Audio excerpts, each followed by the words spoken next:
Thursday, we had my first seminar here with the lawyers and the accountants and all different types of people who came to help us, help the Methodist Church understand the law of doing business in this country. There have been new changes in the laws. So we invited them, and so that was my first day in Fiji. And having traveled from literally the other side of the world, England, I have been trying these few days to catch up with the jet lag and all that is there. Because as you get older, I think you are aware that things become a little bit tougher. When I was with Spats, I was traveling around the world, I was there for 10 years. 10 years with the Spats, and in a summary, I used to travel around the world 2 times a year. So that was traveling, and now with the Methodist Church, it's quite tiring, but anyway, I'm glad that I am back home. And having received the invitation from Manasa, I want to thank BCC and FCC for organizing our seminar or workshop as we are here today, doing it on male advocacy. We in the Methodist Church, we have started with something like this a few months back. And when opening it, I used the theme of a saved community should mean a safe community.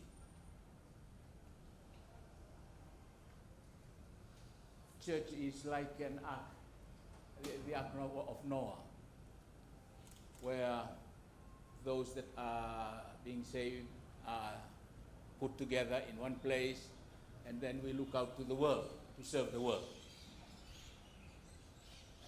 And there are many other different types of definitions of being church in our world today. And I'm picking up this saved community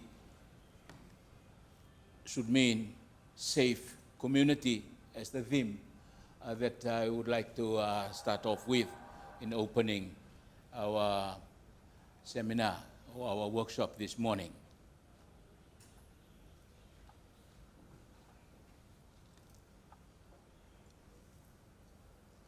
There is a type of evil that is really engaging us in our society today.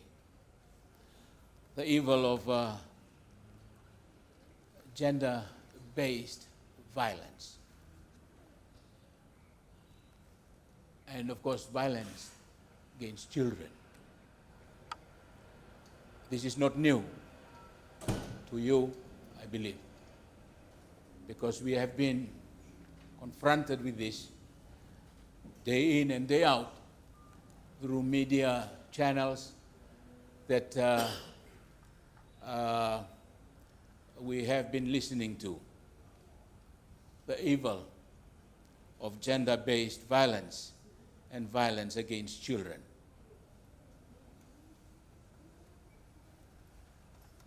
And I believe the churches in the region, if not only Fiji, the churches together should give more time to this issue of violence against women and children. Because the way it is going on in our society is really saddening to hear and to look at. When I was General Secretary for SPEDS, as I said, for some 10 years, we tried to initiate a curriculum development wherein we prepared a curriculum to be used in all our member schools. There were then 25 or 26 member schools, theological schools in the region. And we composed or we initiated this curriculum on domestic violence. And we were hoping that PRS, PTC, and Levu, Fulton College, St. John's the Baptist, Malua, Piula, and all our theological colleges will pick it up. And this was done before, the issue of gender-based violence was quite, became prominent. So the church sort of initiated the move that we should be focusing on this because it is one of the main causes of difficulties in our time.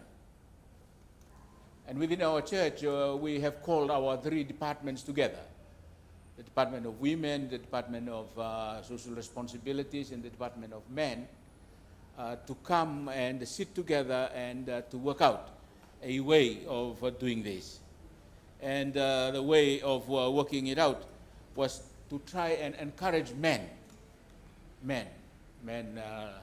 as we are, the male gender, to try and do something about what is going on.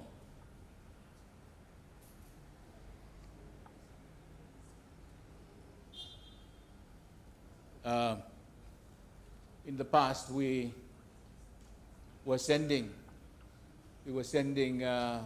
people like you are, concerned people, young people and women as well. We were sending them to where these seminars were being held, targeting the violence issue. And within our church, we thought that we should strengthen ourselves and do it here. Because, we come back from seminars, we come back from those other places, and we tend to forget. But when we do it here as part of the being church in our community, it becomes, something that we look at every day. And gender in our various meetings come up all the time with the issue. What we wanted to do then was to educate our members and our leaders and call the church to ensure that our church and different churches is a place where people feel not just safe, but loved, a place of welcome, a place where they are valued.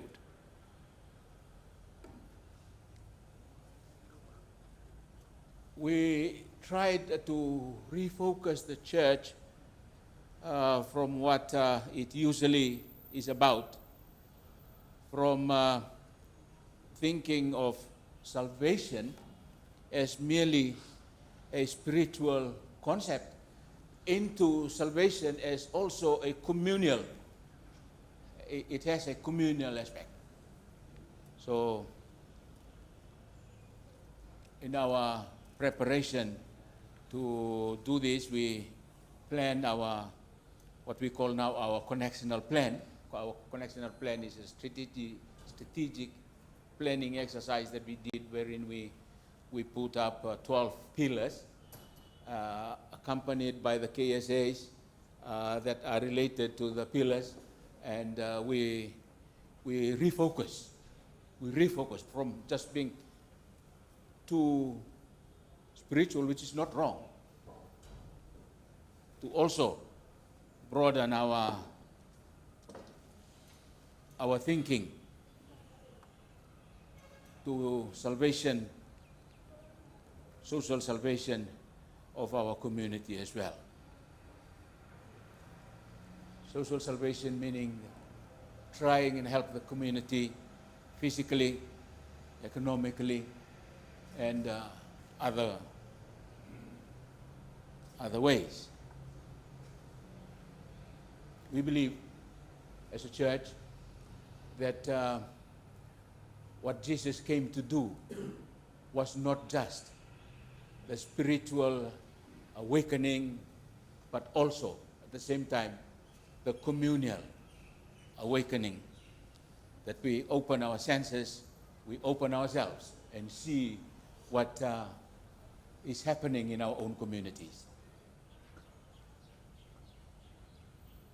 There were people there that were never being part of what was called religious community. They were pushed aside. They were left to do their own things.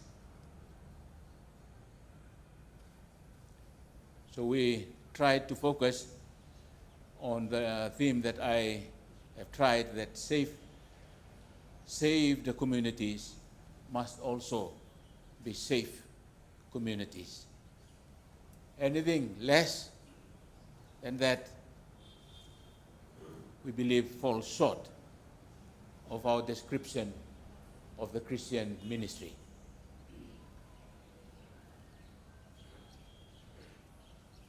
In the Old Testament, in Genesis, God reveals God's heart and purpose for humankind. In Genesis 1:27, he affirms that both man and women were created equally in the image of our God. In the light of this, the church believes that the full equality of men and women in a family, in the community, and in the church, and sees marriage as an equal partnership between man and women.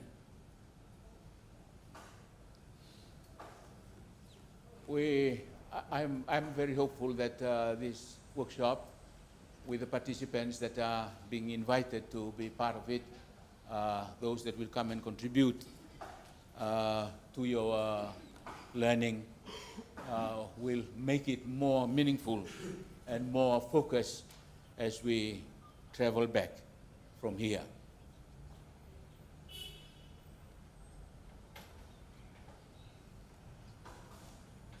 I just want to share with you that with us in the Methodist Church, we have initiated what we call our code of conduct. It's a code of ethics that we created just in this last few years to help us to focus on issues like we are facing today. Our code of conduct includes the issue of or targeting issues of abuse of women and domestic violence, child protection. That in the ministry of the church and in their personal lives, ministry leaders shall uphold the protection of women. In Fiji, domestic violence is against the law. There was a guy here on Thursday who tried to explain to us what domestic violence is all about. It's not only slapping or whatever, or punching someone else, but it's saying the word that may not sound right to the female partner, that is violence. And our Talatalangases and Turara Levus who were here were specifically told, just watch out of what you say, because people can come back to you and say you are violating our space. So I am hopeful that when we speak of violence, we're not only speaking of violence as per the injury that we cause, but the type of words, the type of things that we may say, or even sarcastically do as a way of jokes and things like that. This thing can come back and get us.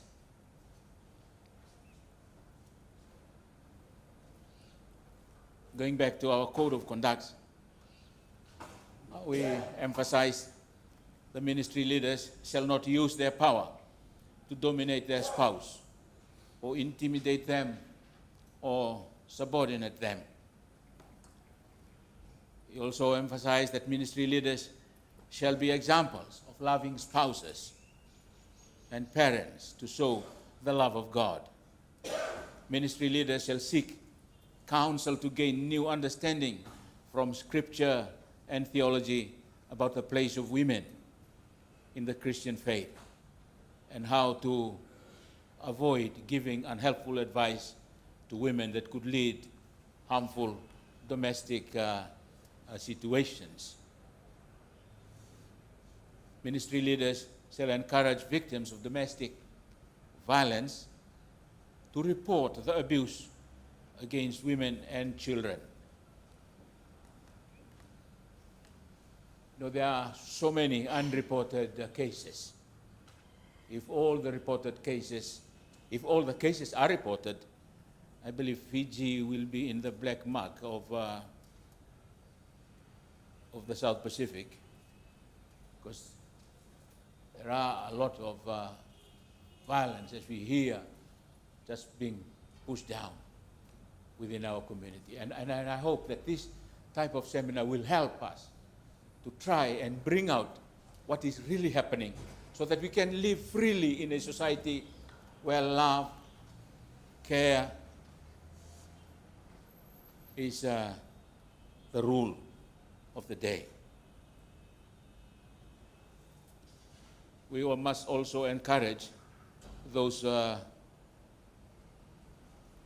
are affected to try and report whatever actions, and also us that have witnessed them to the law, not to hide them. Treatment of children in the teachings, the supervisions of others who care for children, ministry leaders shall do all they can to encourage the physical, the emotional, and the spiritual development of children.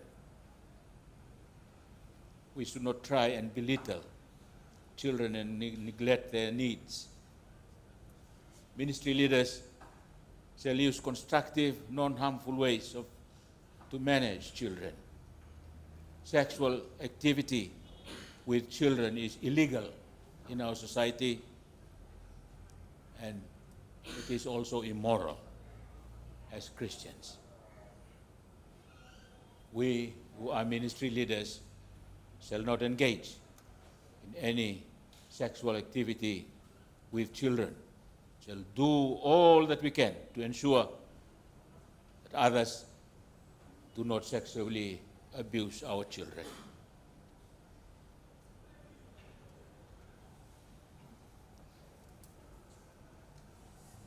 While our code of conduct is for ministry and lay leaders, it is also meant to set examples in the community where we live in.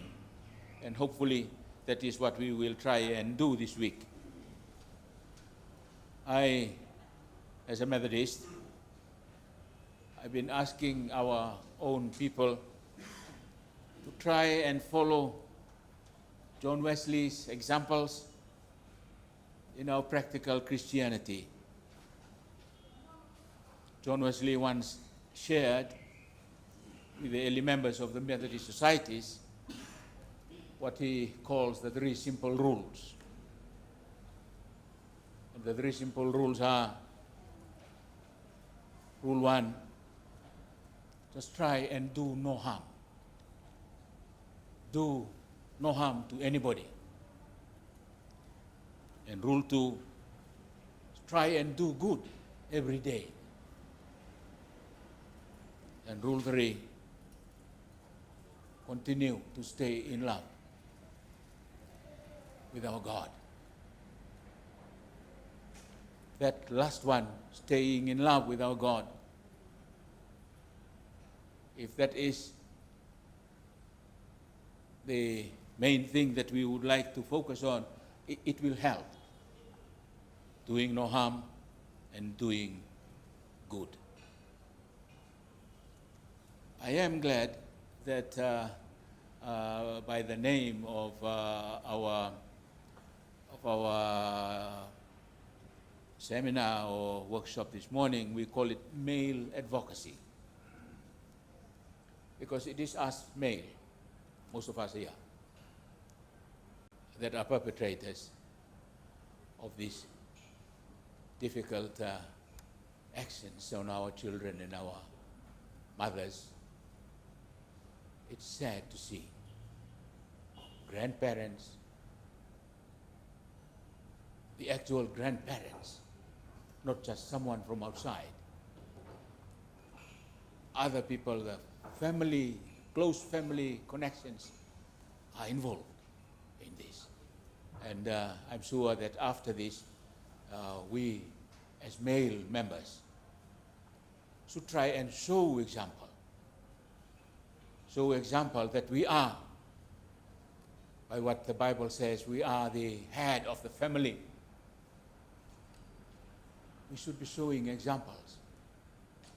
But unfortunately, domestic, gender-based violence, children violence are mostly our actions, man's actions.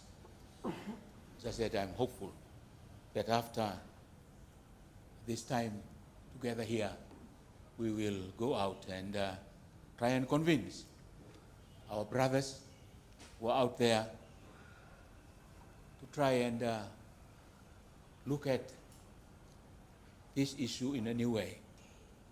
Try and be a church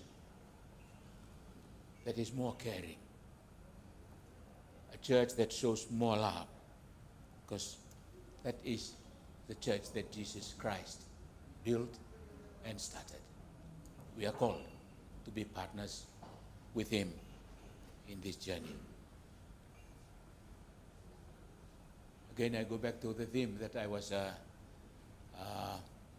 introducing at the beginning. A saved community or a saved people should also mean a safe people. Kakuan inda pambimbita chungan anonda wambulay nga bakayalo. Yaminda pambimbita talanga anonda wambula na community daba and tiku bulikina. Nakena be ngada to doksar. With those words, I now declare that this workshop is open in our level.